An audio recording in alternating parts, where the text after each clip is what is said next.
Yurham Online TV. Ikhwatal Amajid, uswikum wa uswi nafsi bitaqwa Allah. Yaqulu subhanahu ya ayyuhan nasu taqu rabbakum alladhi khalaqakum min nafsin wahidah وخلق منها زوجها وبث منهما رجالا كثيرا والنساء واتقوا الله الذي تساءلون به والأرحام إن الله كان عليكم رقيبا.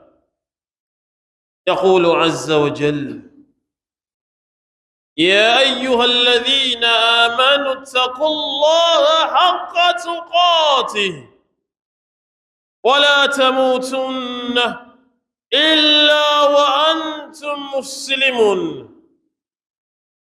يقول جل وعلا يا أيها الذين آمنوا اتقوا الله وقولوا قولا سديدا يصلح لكم أعمالكم ويغفر لكم ذنوبكم ومن يطع الله ورسوله فقد فاز فوزا عظيما. اللهم اجعلنا من الفائزين، اللهم اجعلنا من الفائزين، اللهم اجعلنا من الفائزين. إخوة الإيمان والإسلام، wenye haki zaidi kushukuriwa kumliko mwingine yeyote yule ni Allah jalla fi ula. Na rehma na amani zimwendee kiongozi aliyojawa na nyingi ihsani, kipenzi aliyetaamali kwa waumini nyoyoni, naye ni bwana wetu kiongozi wetu Nabii Muhammad sallallahu alayhi wasallam. Insha Allah taala, kupitia ridha yenu na kwa taufiki ya Allah subhanahu, leo napenda tumzungumzie shekhe. Shekhe ni mtu gani? Ana nafasi gani katika jamii? Sifa za ushekhe ni zipi? Changamoto za mashekhe ni zipi? Fitina za mashekhe ni zipi? Majaribio kwa mashekhe ni yepi?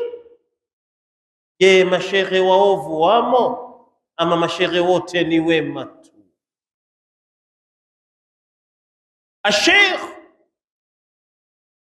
ni jina linalotokamana na neno shakha. Shakha ni aliyezeeka, shakha ni anayezeeka, shakha ni anayesomesha, shakha ni anayedarisisha, shakha ni anayetoa mawaidha, shakha ni anayesimamia kabila lake, shakha ni anayesimamia familia yake. Asheikhu ni mufrad ya mmoja, ashuyukh ni jamu ya wingi, lakini pia vile vile pana al-ustadhu.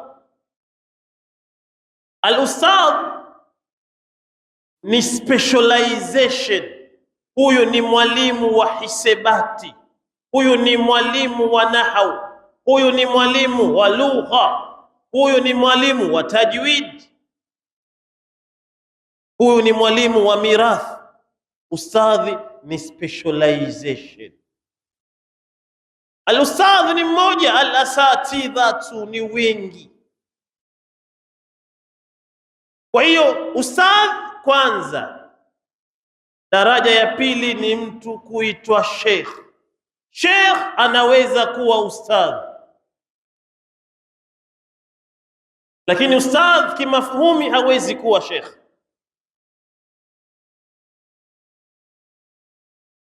Na ustadhi ni ima anatoa mauidha, lakini pia shekhe ima anatoa mauidha, ama shekhe ni kiongozi wa Kiislamu, ama shekhe ni kiongozi wa idara fulani ya kidini, ama shekhe anatoa fatwa, ama shekhe anasomea watu na kuwatibu.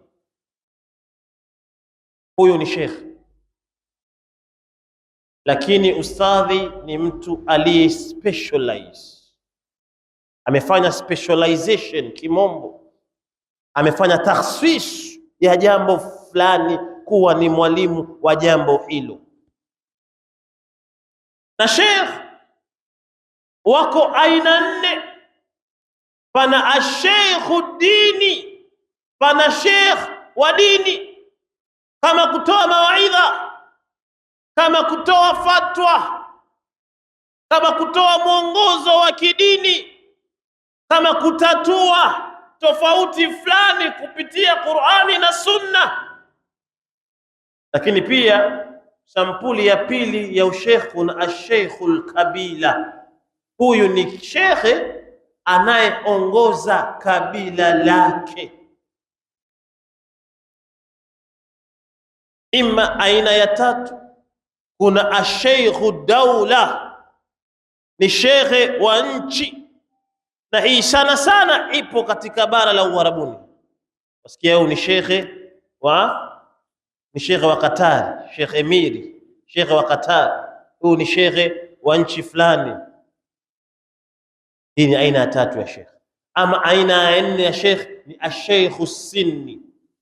Asheikhu sinni ni mtu mzima, mtu mwenye mvi, mtu mzima anaitwa shekh pia. Hizi ni aina nne za watu kuitwa mashekh.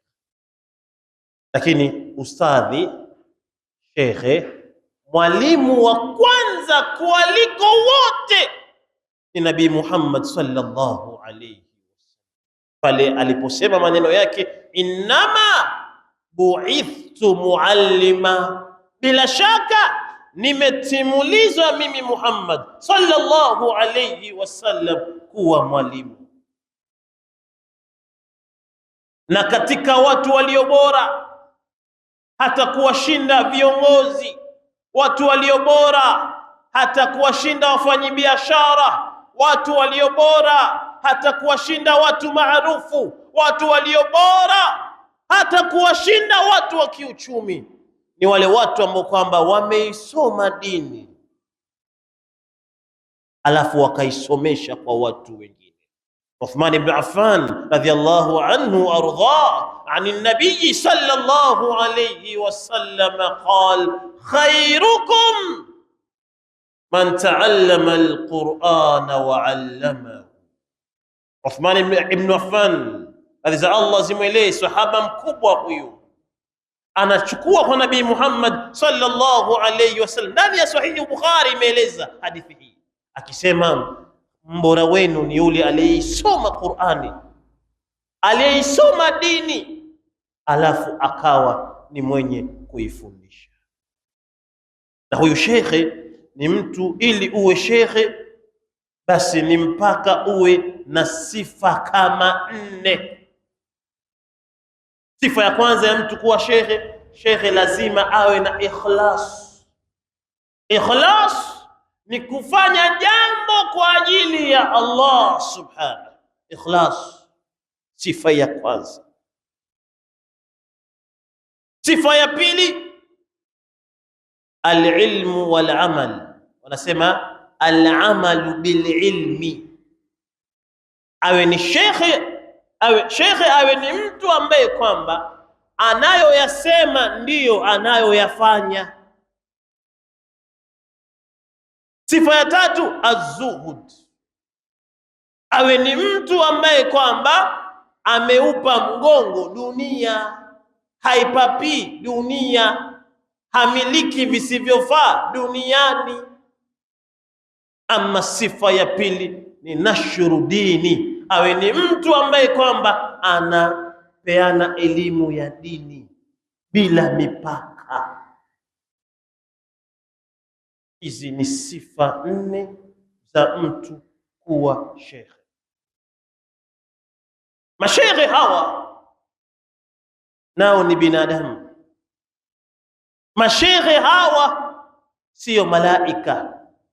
Kwa bahati mbaya, nyie munaotufuata sisi munatuona sisi ni watu ambao kwamba tumekamilika, wasafi 100 chini ya 100. Yani sisi hatuna madhambi, sisi ni watu wa peponi guarantee. Ndivyo nyinyi munavyotuona sisi. Na hawa mashehe, kwa kuwa wao ni wanadamu, pia nao wanapitia changamoto, lakini kwa bahati mbaya hakuna wa kuwasemea. Kwa bahati mbaya wanaona haya sana. Kwa bahati mbaya ni watu wa kufa kimya kimya, lakini hakuna mtu mwenye tabu, mwenye shida katika jamii yetu ya kileo zaidi ya shekhe. Nazo changamoto zao nyingi, lakini miongoni mwa changamoto ambazo mashehe wanazipitia, changamoto ya kwanza, mashehe ama maustadhi hawana taaluma ya kufundisha. Kimombo wanaiita teaching methodology. Hawana taaluma hii, hawana.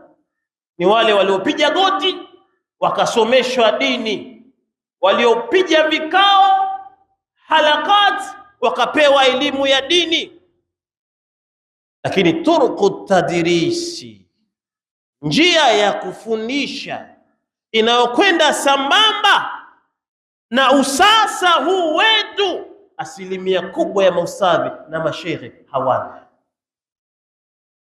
Ima changamoto ya pili ambayo maustadhi na mashehe na wasomi wanapitia, hawajaweza kuambatanisha usasa na elimu ya dini. Ittisal ya zaman hii na ulumuddin hawajaweza kufungamanisha usasa na dini. Yani shekhe anapanda kwenye mimbar akiwa na laptop, anafungua khutba, anasoma khutba na laptop ama na iPad, kwenda na usasa. Bado mashekhe wengi na maustadhi wengi hawajaweza kufikia huko, na changamoto hii imefanya vijana wengi, watoto wanaokuwa hawapendi kuwa maustadhi, hawapendi kuwa mashekhe. Mashekhe wanaonekaniwa ni watu wa zamani, ni watu wa kale. Na naam, kweli baadhi yao namna wanavyojiweka ndivyo ilivyo hivyo. Jumamosi kanzu, Jumapili kanzu, Jumatatu kanzu, Jumanne kanzu, Jumatano kanzu, Alhamisi kanzu, Ijumaa kanzu, Jumamosi kanzu, Jumapili kanzu, sokoni kanzu, swimming pool kanzu, kitandani kanzu, bafuni, kila pahala kanzu na kofia. Kivaa shati na suruali watu washamtoa kwenye shekhe. Shekhe tena. Ndivyo tulivyo. Ya bani Adam, qad anzalna ilaykum libasa yuwari sawatikum warisha wa libasu taqwa dhalika khair. Allah subhanahu anazungumza na wanadamu. Enyi wanadamu, hakika tumeteremsha kwenu nyie nguo. Pana nguo za kustiri nguchi, pana nguo za mapambo, pana nguo za uchamungu. Nguo za uchamungu bora, lakini mtu hawezi vaa kila siku. Shekhe akivaa fulana na tracksuit na raba anatembea kimazoezi, tumempoteza huyu, si swahaba tena, ameisha. Bip shegera, shekhe shegera, alafu boisha. Jamani, bana. Ima changamoto nyingine ya tatu inayowakabili mashehe, mshahara mdogo. Mshahara mdogo. shekhe naye ana familia, ana watoto wanafaa wasome shule wanaosoma wewe mfanyabiashara, watoto wake waende hospitali hospitali unaotibiwa wewe bwenyenye. Je, mshahara wake kwa mwezi 4,000, wewe biashara yako kwa mwezi inakuingizia 2,000,000. Na vipi hapo? Shekhe anakwama. Anakwama shekhe. Wallahi hawasemi tu lao utawapima pressure na sukari. Mashekhe wengi wagonjwa, matatizo, mawazo, wengi wagonjwa.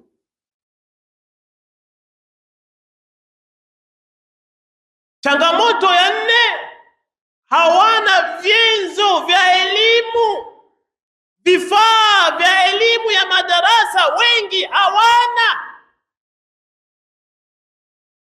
Sasa shekhe anasomesha na kile ambacho anacho, na maustadhi wengi walivyo navyo ni ulimi wao tu na kikoto, ndivyo walivyo navyo hivi peke yake vya kufundisha dini.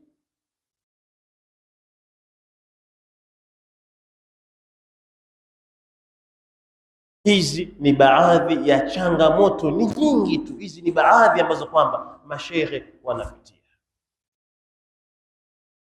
Sasa shekhe akiwa na elimu nyingi anaitwa alim. Laysa kullu shaykhin alimun, laysa kullu shaykhin alima. Sio kila shekhe ni msomi. Walaysa kullu ustadhin alima, na sio kila ustadhi ni msomi. Msomi ni mtu mwenye ufahamu uliobebea, ufahamu bahari wa elimu ya dini, huyo anaitwa alim. Wakiwa wingi wanaitwa ulama, na ndio watu walionyanyuliwa ndani ya Qur'ani tukufu. Innama yakhsha Allah min ibadihi alulama, bila shaka wanamhofu zaidi miongoni mwa waja wake yeye Mwenyezi Mungu ni wanavyuoni. Yarfa'illahu alladhina amanu minkum walladhina utul ilma darajat, huwanyanyua ambao kwamba wameamini miongoni mwenu nyie Waislamu, lakini wenye elimu daraja yao ni ya juu zaidi. Anayejua na asiyejua walingani, na hili kaamrishwa Nabii Muhammad sallallahu alayhi wasallam kulisema, qul hal yastawi alladhina ya'lamuna walladhina la ya'lamun, sema je, wanalingana wale wanaojua na wale wasiojua? Jawabu liko wazi, hawalingani. Na wanavyuoni hawa ni watu wenye elimu nyingi zaidi, wanaitwa mashehe na hata kunyanyuliwa na kuitwa wanavyuoni. Ni watu ambao wana umuhimu mkubwa katika jamii zetu. Yani mtu shekhe ama mtu msomi, kwa lugha ya haraka haraka nyepesi, ni mtu aliyevaa viatu vya Nabii Muhammad sallallahu alayhi wasallam. Ni mtu muhimu sana, ni mtu mwenye thamani sana, ni mtu mwenye heshima kubwa sana. Lakini kwa bahati mbaya sana siku hizi, ustadhi, shekhe, msomi ni mtu wa kawaida tu. Jamii haiwaoni thamani yao, mashehe wenyewe hawaijui thamani yao. Wasioiona thamani ya mashehe wenyewe hawaijui thamani yao. Maisha ya maustadhi shaghala baghala, sio kwenye kufundisha, sio kwenye kuishi, sio kwenye utangamano, kila janib min jawanibil hayati almujtamaa, mashehe nothing, sio kitu. Sasa ahbabi, leo kwa ridhaa yenu nitawaelezeni mambo yanayowatafuna mashehe, ambayo wengi wa Waislamu hawana habari kwayo. Ibilisi laanatullahi alayhi katika hadithi al-Qudsi alionekaniwa na mafungu 7 kabeba. Akaulizwa, Ibilisi, kulikoni? Mafungu 7 haya mbona unayapeleka wapi? Akasema mimi anayapeleka sokoni. Sokoni? Akamwambia ndio. Namna nani hayo? Akajibu Ibilisi ya kwamba 3 ya wanawake na 4 ya mashehe. Mafungu 4 ya mashehe, mafungu 3 ya wanawake. Kuna fitna mbaya na fitna zilizoshamiri katika akhiri zamani yetu hii, zaidi ya mgogoro baina ya mashehe, fitina, majungu, makumbu. Mwezi umeandama leo, mwezi umeandama jana, mwezi umeandama juzi. Waliofunga leo wamekula siku ya Idi, wamekula siku ya funga. Waliofunga jana wamekufuru. Yani sintofahamu, hata nyinyi mnashindwa mshike wapi, sengine muache wapi. Poleni. Kwa bahati mbaya sasa wengi wanaofuata dini wanafuata mashehe badala ya kufuata dini. Ndio shida kubwa. Huwezi pata kila haki kwenye shehe, huwezi. Mshairi mmoja anasema, alhaqu la yu'rafu birrijali walakinna arrijala yu'rafuna bilhaqi. Haki haijulikani kwa mtu. Eti mimi simsikilizi mwingine yote, huo ndio shehe wangu. Umekosa. Si kweli. Haki haijulikani kwa mtu, lakini watu wanajulikaniwa na haki. Vile mtu anavyosimama, personality yake, shakhsia yake, utaratibu wake, nidhamu yake, insafu yake, ndiyo inayoonyesha haki. Sasa majungu, fitna inayokabili mashehe, iko fitna kwa vigawanyo viwili. Kuna fitna ya ndani na kuna fitna ya nje. Fitna ya kwanza ya ndani ya mashehe ni fitna ya madhehebu. Madhehebu haya, sisi ndio watu wa peponi, nyie ni makafiri, watu wa motoni. Wanafiki hawa, sisi ndio maswahaba. Hiyo fitna madhehebu, na ndio ilioenea siku hizi pakubwa. Na mimi nikiuliza, nipe aya wala umoja inakwambia wewe ufe, ukifa ufe alikuwa ni madhehebu yako. Ipo aya hiyo utanipa? Hakuna. Ayu alladhina amanu taqullaha haqqa tuqatihi wala tamutunna illa wa antum muslimun. Sasa hii ndio inawatafuna mashehe, fitna ya madhehebu. Huyu sio masharabu yetu, usimweke, usimwandike, mtupe, mtoe, tegeshe. Inawatafuna mashehe, fitna madhehebu. Fitna ya pili, fitna ya wivu. Tanisamehe, kuna watu wenye hasadi mbaya kali zaidi ya mashehe. Sio wote. Mashehe wanaugua maradhi ya uhasidi wabaya sana. Hasadi zao nyinyi hamzifiki, walau ukucha hamfiki. Unaona shehe khutba ya Ijumaa nzima, shehe anamzungumzia mtu mmoja, shehe mwenzake. Khutba ya Ijumaa nzima kanuni ni ile ile. Wafanyabiashara ni watu wazuri, ndio, lakini adui ya mfanyabiashara ni mfanyabiashara mwenzake. Wanasiasa kidunia ni watu wazuri, ndio, lakini adui ya mwanasiasa ni mwanasiasa mwenzake. Mashehe ni watu wazuri tu, ndio, lakini adui ya shehe ni shehe mwenziwe. Fitna ya pili inawatafuna mashehe ni fitna ya uchoyo na uhasidi.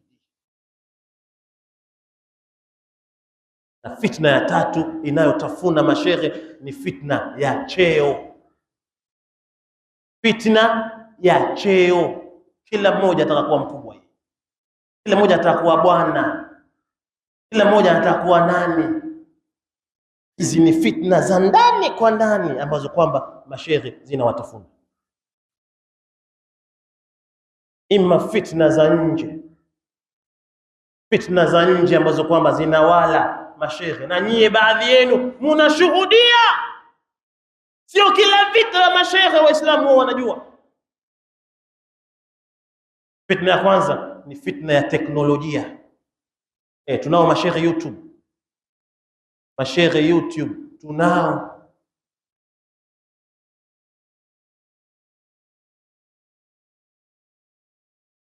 Yani mtu shehe wake ni wa YouTube, jambo fulani aingie YouTube, jambo fulani. Hii sio nzuri vile. Hii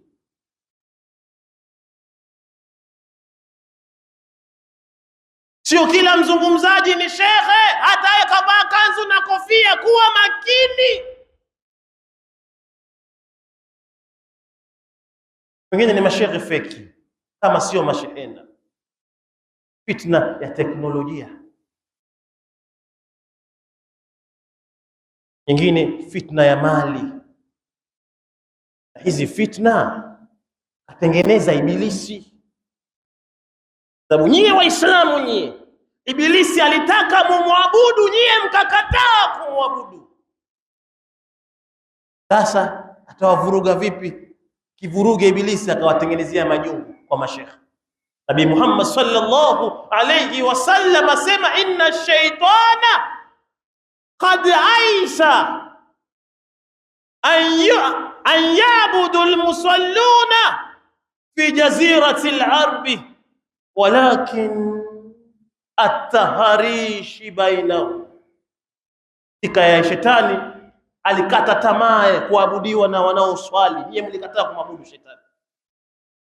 Hili likamchukiza, likamtia ubaya kwenu nyie Waislamu. Sasa akafanyaje? Akatia majungu tu, akawavuruga na mashehe zenu. Na kweli watu wamevurugwa, si mchezo. Mashehe wamevurugwa. Mashehe wanapo baadhi hawasalimiani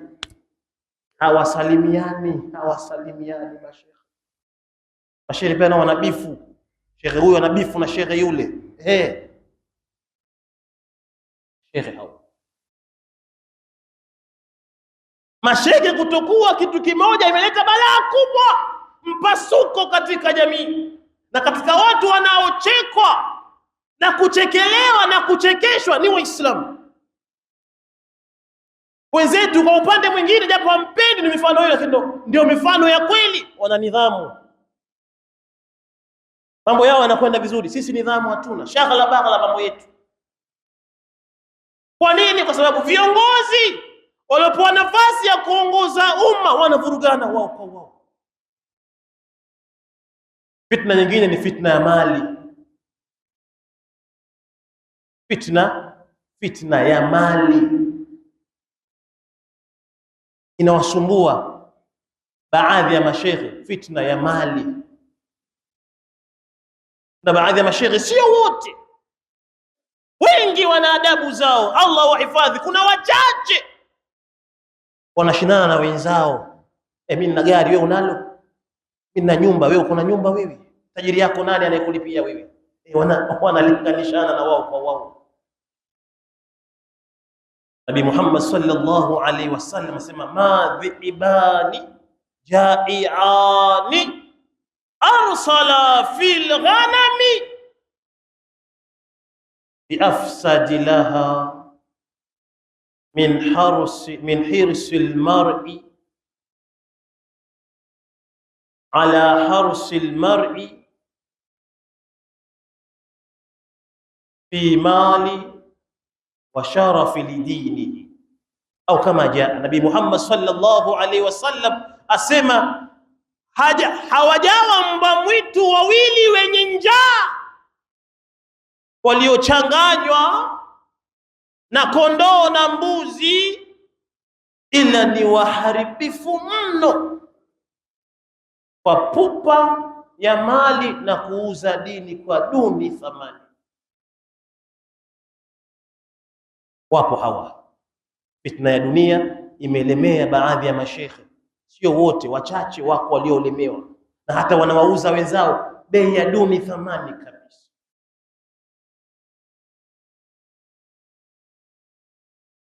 Ahbabi alkiram, unapokuwa shekhe mkubwa, msomi, jua unachokisema kina athari kubwa katika jamii, ili mpaka ufahamu vizuri. Na teleza yako inapasua nyufa za Uislamu. Umar ibn Khattab radhiallahu anhu warda anasema yahdimu al-islam ala thalathin, unavunjika Uislamu katika mambo matatu. Al-awwal, la kwanza akasema zalatul alimi, kuteleza kwa mwanachuoni, hii ni hatari. Jambo la pili, wajidalul munafiqi bil kitab, mnafiki kutilia shaka Qur'an, hii hatari. Jambo la tatu, wa hukmul a'immati almudhillin, na watu waovu kuwa wao ndo mahakimu, hii hatari.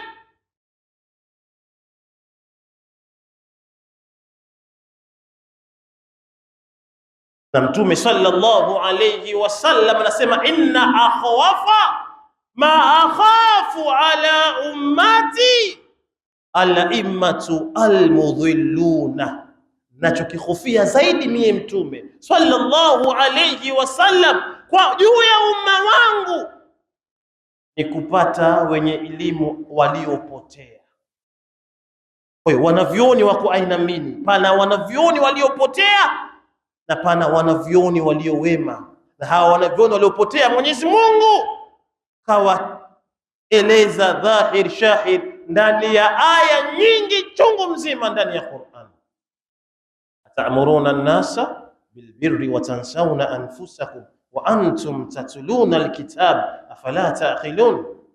Hizi ni baadhi za ayat kwa wako watu wenye elimu lakini hawana ikhlas. Wako watu wenye elimu lakini matendo yao na wanaoyasema tofauti. Wako watu wenye elimu lakini hawana kabisa zuhudi, wana tamaa ya dunia. Wako watu wenye elimu lakini elimu yao wanaitoa kwa khiana, wapo japo ni wachache. Shida ya Waislamu wa sasa ni moja. Shekhi mmoja akifanya kosa mashehe wote hawafai. Ndio shida yenu hiyo. Mnahukumu watu kwa ujumla makosa. Kweni waadilifu. I'dilu huwa aqrabu littaqwa.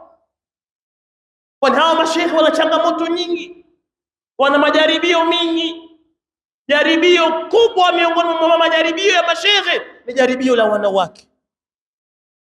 Mtume sallallahu alayhi wasallam asema ma taraktu ba'di fitnatun adhar ala ar-rijali min an-nisa, sijawacha baada yangu mie fitna mbaya zaidi yenye madhara makubwa kwa mwanamume zaidi ya mwanamke. Mashehe ni watu kupendwa pendwa na wanawake. Si mnaona baadhi ya wanawake kwenye TikTok bana utuma namtaka yule aliyevaa kanzu, kwani aliyevaa makazi wengi ndani si mashehe bana. Huo ndio ukweli. Hii ni fitna hii, mashehe wengi sana wamewapata ya wao kupenda bwana wanawake. Jaribio hili ni mtihani, jaribio linalowaandama mashehe. Ukiwa shehe utapendwa tu, upende usipende. Wanawake watakutafuta tu inbox, jumbe watakutumia inbox, wapi simu watakupigia, kisomo atakisomo, kumbe hata kisomo anaka kile kisomo. Wanawake hawa mtihani ahbabi. Na shekhe yote hii hawezi kuikimbia moja kwa moja, ila anaweza kuikabili jaribio la wanawake. Pili, kuna jaribio la kunyamazishwa, usiseme ukweli, usiseme haki. Lipo hilo na kufanywa ninasema kufanywa mashehe pia wanafanywa Allah tuhifadhi. Semeni amin. Anafanywa shekhe. Yuko bwana mmoja sehemu za Nyali, kuna msikiti hapo. Sasa mada yake kubwa akizungumza kila baada ya swala ni uliwatu. Ushoga haramu, ushoga haufai, uliwatu haufai. Kumbe ana jirani yake mmoja kibiskuti hapo. Sasa wanaumia yule kibiskuti. Pia akawa anasema kusudi kumkomoa tu. Naye anaumia. Bwana kazidi huyu sasa bana. Kwani mada nyingine hakuna? Kamnunua mpira, kamnunulia mpira ya 2.5 milioni. Gari safi, tinted, bala. Classic ukipenda yite. Akaipaki nje ya msikiti hapo. Akamsubiri jamaa na kikombo chake, makalio hali. Anamsubiri shekhe. Shekhe njoo hapa bana. Wewe kwani hamna mada nyingine kwa msikiti?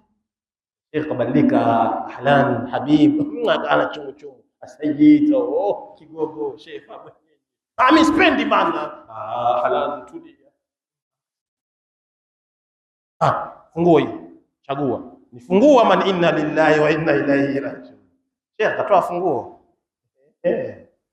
Mwenye akaendesha gari anatoa kisambusa. Anatoa.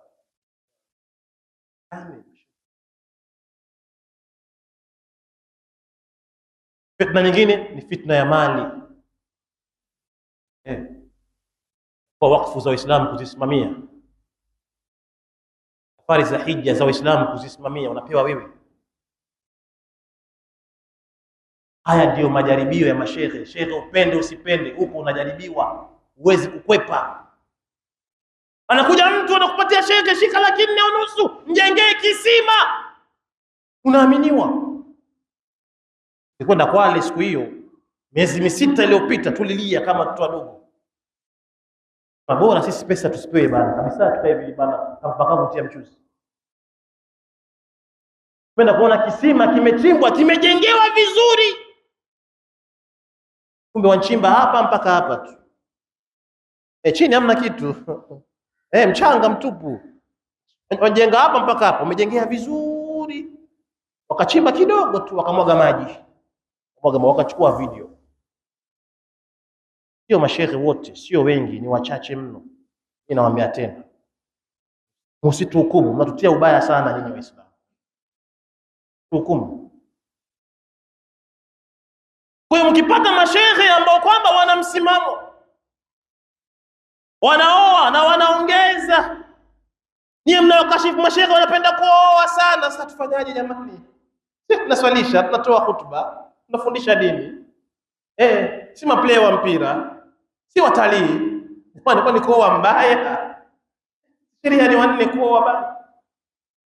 Mashehe kupata pesa wanaongeza. Sasa tufanya nini? Tuongeze mwili, tuongeze kilo, tuongeze kula. Jamani, mbona hasad tena Waislamu? Mashehe kuoa ni sehemu ya sunna. Fankihu ma taba lakum minan nisa'i mathna wa thulatha wa ruba. Shehe hana makubwa, aswalishe, aombe dua, ale, baada ya kula ale tena. Mbona siongeze? Kuongeza hujakatazwa wewe. Kama uwezani, kaa utulie, tuliza boli, uwanja mdogo, bali matokeo kama uwezani. Mashehe wamevaa viatu vya Nabii Muhammad sallallahu alaihi wasallam, na mtume kaoa wanawake wengi. Kwa shehe akiongeza wanawake 2, 3, 4, anafuata sunna ya nani? Ni sunna ya mtume sallallahu alaihi wasallam. Hawa ndiyo mashehe zetu. Kwa hiyo nyinyi mtuombee sana sisi mashehe sana, haswa swala zima la ukhuwa, la umoja. Umoja ni nguvu, utengano ndio udhaifu. Hapa mtuombee sana. Shetani kafaulu kwa 1% kubwa, kawavuruga waumini wa Kiislamu kupitia mashehe zao. Kwa hiyo hapa mtuombee sana mashehe wawe kitu kimoja, wapendane, washikane, washirikiane, ndio umma upate kupata nguvu, ndio umma upate kusonga mbele. Kubwa zaidi, mhakikishe nafasi ya mashehe zenu inakaa pale inapotakikaniwa. Ndio umeenda sana, naomba nimalizie kwa kiswa kifupi tu. Kuna jirani yangu pale, pastor, anyalika siku hiyo kwenda kwake nyumbani. Natafuta sana kiasi cha miezi 3 hivi. Kwenda kwake nyumbani, kapanga baadhi ya waumini wakawa wananisalimia. Huyo ni muumini fulani, ana cheo fulani, huyu muumini fulani, ana cheo fulani, muumini fulani, ana cheo fulani. Wala kwa ananieleza huyu pastor hapa maskini, anatisika, anaishi milimani huko. Jamaa ana suti yake amesweti sana, piga jasho sana. Kuna hii aibu. Sasa tukaanza kumchangia. Pastor alikuwa mpaki X-Trail ndani bana nyumba yake. Basi nikajifunza baadhi ya mambo hapo bwana. Kwa Uislamu hii shekhe atasemwa mtaa mzima, yaani Waislamu furaha yao ni shekhe avae kanzu kwamba yuko pata pasi kabisa, pasuka pale akiswalisha shekhe sahaba huyo peponi ataingia basi. Lakini dunia yake ya Waislamu hawataki, na huo ndio ukweli. Ujifunze kuchunga heshima na stara ya mashehe zenu. Wakiaibika mashehe zenu, mnaibika pia hata nyinyi ahbabi, na huu ndio ukweli. Akistirika shekhe wako, umestirika pia na wewe. Ndio pana haja ya mwamko katika misikiti yetu, madaris zetu, maeneo yetu mbalimbali, kuangalia welfare ya mashehe. Na wale mashehe waovu wachache wale, kuombea dua Mwenyezi Mungu awaongoze. Allahumma ala alhaq.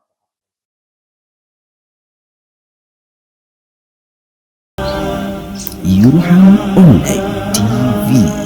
Usikose kusubscribe katika channel hii na kubonyeza kengele iliyopo mbele yako.